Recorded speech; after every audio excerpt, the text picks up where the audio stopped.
And are you refreshed? Yes. Good. Now what?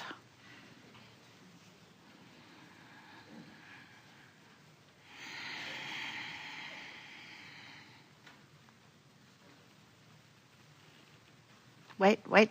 3 people are coming all at once. Sometimes we point over there and they come from over there. It's very strange.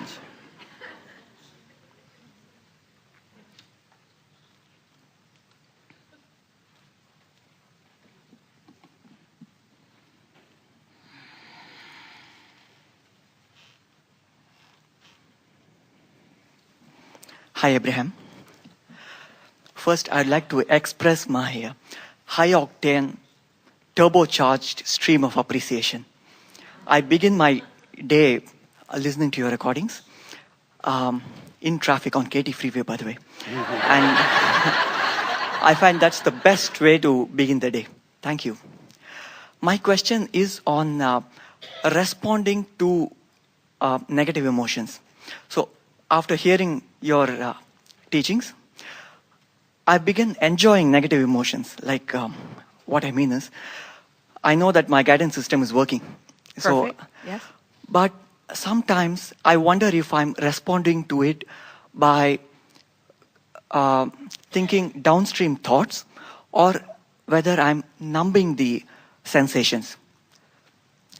Whether I'm ignoring my guidance with the head in the sand. Ignore. Well, we liked the word that you began with when you said responding to negative emotion. That's really good. Responding. What should my response to negative emotion be? Should I panic? Oh, what must I be attracting the way I feel? What is a response to negative emotion? What is the best possible response to negative emotion? What do you think?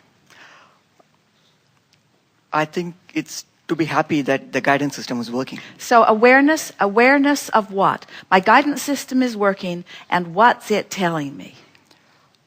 Simple. It's saying that negative emotion is saying, this thought that's active in me right now doesn't jive, is out of alignment, doesn't agree, is nothing like the thought that the inner being within me is thinking about the same thing at the same time. Now that tells you a lot. First, it tells you the source is aware of you, doesn't it? In other words, you couldn't have negative emotion if there wasn't a disparity in the emotion. If there wasn't a difference in the vibrational focus, you couldn't have negative emotion. So it means what I'm thinking is different than what source thinks. That's a wonderful response to that. But then what's the response to that? If source clearly is feeling differently, thinking differently, vibrating differently than I am, then what would the best possible response be that I could offer? I'm going to try to think myself into alignment with source. So feel around. What we've noticed is the more specific you are, let's start at another place. So there's wanted and unwanted. The more specifically you are focused on unwanted, the worse you feel. The more specifically you are focused upon wanted, the better you feel.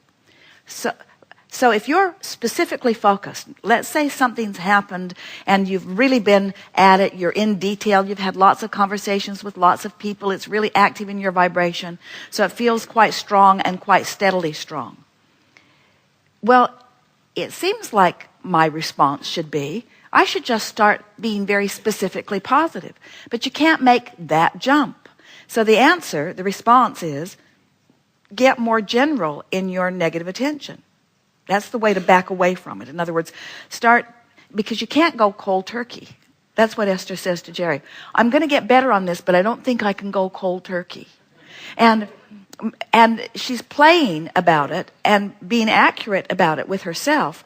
But also, there's a law of attraction reason that no one can just all of a sudden think entirely differently than they've been thinking. It's because the way you've been thinking is what's probably the way you're going to keep thinking. You just want to generally move it on that topic, you see. So, did you hear us earlier when we said that you are in the vortex every day? So if you're in the vortex every day and you're doing work from inside the vortex, which simply is milking it, then when you have this negative emotion and you're saying, what should my response be? Well, you can't necessarily just jump in the vortex. And you can't necessarily, in that moment, just stop thinking that thought because it's active. And law of attraction is dishing up more thoughts like it. But you do have the ability and the power to de-emphasize it, to make it more general, to make it less specific.